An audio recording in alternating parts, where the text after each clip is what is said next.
सिंघाना में सजना देवी हत्या के मामले में 3 आरोपी गिरफ्तार। नमस्कार, स्वागत है आपका हमारे न्यूज चैनल झुंझुनू टाइम्स। आज हम आपको बताने जा रहे हैं एक सनसनीखेज मामले के बारे में, जिसमें सिंघाना पुलिस और जिला स्पेशल टीम ने बड़ी कार्रवाई कर सफलता हासिल की है।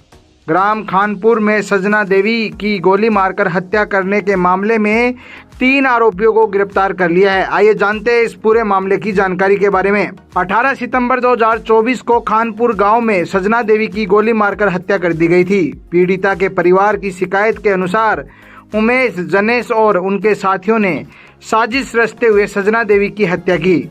हमलावरों में सतीश उर्फ मुसिया, नौरंग और विकास उर्फ कोला भी शामिल थे। उमेश यादव इस मामले का मुख्य आरोपी है, जिसका आपराधिक रिकॉर्ड पहले से ही कई मामलों में दर्ज है। घटना के बाद झुंझुनू पुलिस ने तुरंत कार्रवाई शुरू कर दी। विभिन्न टीमों का गठन किया गया। करीब 100 जगह के सीसीटीवी फुटेज चेक किए गए। पुलिस ने 800 किलोमीटर तक आरोपियों का पीछा किया और 3 मुख्य आरोपियों को गिरफ्तार कर लिया। विकास उर्फ कोला को रेवाड़ी से, आकाश उर्फ जेडी को अहमदाबाद से और सतीश उर्फ मुसिया को अजमेर से पकड़ा गया है। फिलहाल इनसे गहन पूछताछ की जा रही है, जबकि मुख्य आरोपी उमेश यादव की तलाश अभी भी जारी है। गिरफ्तार आरोपियों की जानकारी: विकास उर्फ कोला, उम्र 29 साल, निवासी पिथौला।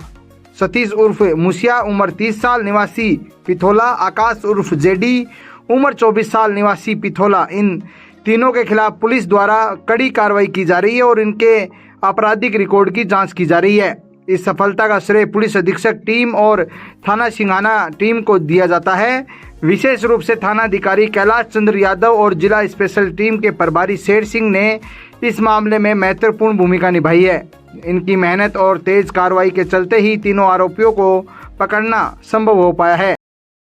जिले का सिंघाना थाने पे 18/9/24 की सायंकाल गोली चलने की सूचना मिली है। ऐसा मेरे को थानाधिकारी के द्वारा अवगत कराया गया। मेरे निर्देश पर एसएचओ और सीओ तत्काल मौके के लिए रवाना किया गया। वहाँ पे ये पता लगा कि एक महिला सजना देवी की उमेश हिस्ट्री शीटर के द्वारा गोली मार दी गई है। ये लोग उसको तुरंत रेफर करा करके सिंघाना हॉस्पिटल होते हुए बीडीके हॉस्पिटल झुंझुनू तक आए। दुर्भाग्यपूर्ण था कि यहाँ हॉस्पिटल आने के कुछ समय उपरांत ही सजना देवी का देहांत हो गया। प्रथम दृष्टया जो कहानी सामने आई वो ये थी कि सजना देवी के पति, जो स्वयं एक फौजी थे, वो उस वक़्त घटना वाले दिन से कुछ वर्ष पहले से जेल में बंद थे। उन्होंने जो हिस्ट्री शीटर उमेश, जिसने इस जघन्य हत्याकांड को किया था, के पिताजी, जो स्वयं भी सीआरपीएफ में कार्यरत थे, उनकी गोली मार करके हत्या कर दी थी। उससे ये पूरा घटनाक्रम बदले की भावना से और पारिवारिक रंजिश से होना पाया गया। तत्काल deputy SP Shri Noparam, PO Buhana, SHO, DST team, cyber team, जैसा कि पुलिस में होता, सारी दौड़भाग प्रारंभ की गई। हमें कुछ क्लू मिले, कुछ लीड्स मिले। कुछ क्लू हमें हरियाणा की तरफ ले जा रहे थे, कुछ क्लू हमें रेलवे स्टेशन की तरफ ले रहे थे, जहाँ से कि ट्रेन कहीं अजमेर नसीराबाद की तरफ जा रही थी। कुछ क्लू हमें तीसरी दिशा की ओर ले जा रहे थे। जो भी क्लू झुंझुनू पुलिस को मिले, उस पर कार्रवाई करते हुए छोटी छोटी टीमें हर दिशा की ओर रवाना की गई।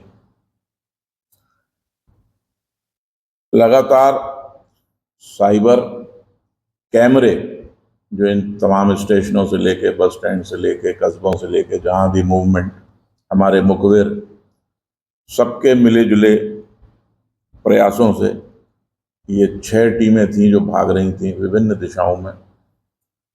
अल्टीमेटली हमें 3 लोगों को दस्तयाब करने की और गिरफ्तार करने की स्थिति में झुंझुनू पुलिस आई है। इसमें विकास उर्फ कोला पुत्र बालचंद जाति अहीर है, जो कि ढाणी पिठोला थाना सिंघाड़ा का रहने वाला है। सतीश उर्फ मुसिया, यह भी जाति से अहीर है, 30 साल का, थाना पिठोला सिंघाना का रहने वाला है। आकाश उर्फ जेडी पुत्र जगदेव, 24 वर्ष, यह भी ढाणी पिठोला का रहने वाला है, थाना सिंघाना क्षेत्र का। इनको वर्तमान आईओ जो कि सीओ नोपारान जी हैं, सीओ बोहाना, उनके द्वारा दस्तयाब कर गिरफ्तार किया गया है। आरोपी विकास उर्फ कोला को रेवाड़ी में रोहतक बाईपास के पास से हमारी टीमों ने दस्तयाब किया। आकाश जेडी को अहमदाबाद के साबरमती रेलवे स्टेशन से हमने दस्तयाब किया। सतीश उर्फ मुर्सिया को अजमेर में नसीराबाद बाईपास से दस्तयाब किया। टीमें लेकर के यहाँ आई, पूछताछ हुई है, इन तीनों को गिरफ्तार किया गया है। आज बाद गिरफ्तारी माननीय न्यायालय में पेश करके इन तीनों का पीसी रिमांड लेंगे। इनमें घटना में जो भी प्रयुक्त हथियार है उसको बरामद करने की कोशिश आईओ और झुंझुनू पुलिस करेगी। इसके अतिरिक्त अन्य साथी, जिसमें से एक उमेश, सबको पता ही है, अन्य जो भी लोग इसके अंदर थे उनको भी दस्तयाब और गिरफ्तार करने की कोशिश जल्द से जल्द झुंझुनू पुलिस करेगी। सर, इनका आपराधिक रिकॉर्ड? तो कोई आपराधिक रिकॉर्ड है नहीं। सतीश उर्फ मुसिया के ऊपर 2015 में एक धारा 308 का मुकदमा है। जी, 302 का प्रकरण है। पुलिस गहन अनुसंधान के बाद ही गिरफ्तार करती है। तमाम लोगों से, अब तक कम से कम 30-32 लोगों से पुलिस के द्वारा पिछले 3-4 दिनों में पूछताछ की गई है, थाने पे लाया गया है। उसका उद्देश्य यही है कि एक की बात दूसरे से वेरीफाई हो, दूसरे की बात तीसरे से वेरीफाई हो, सारी चीज़ें वेरीफाई हों, उसके पश्चात ही, क्योंकि ये तो मौके पे ही कहानी आ गई थी कि उमेश हिस्ट्री शीटर के और परिवार के जो आपस की रंजिश है वो इस घटना का कारण था। लेकिन घटना में कितने लोग थे, कौन सी गाड़ी थी, क्या हथियार थे, ये इन्वेस्टिगेशन का पार्ट है। और पुलिस की महती जिम्मेदारी होती है कि 302 से बड़ी कोई धारा अपने कानून में नहीं है। कोई भी गलत गिरफ्तारी नहीं होनी चाहिए। साइबर की लोकेशन हो सकती है, उसके पश्चात ही आईओ के द्वारा 3 गिरफ्तारियां की गई।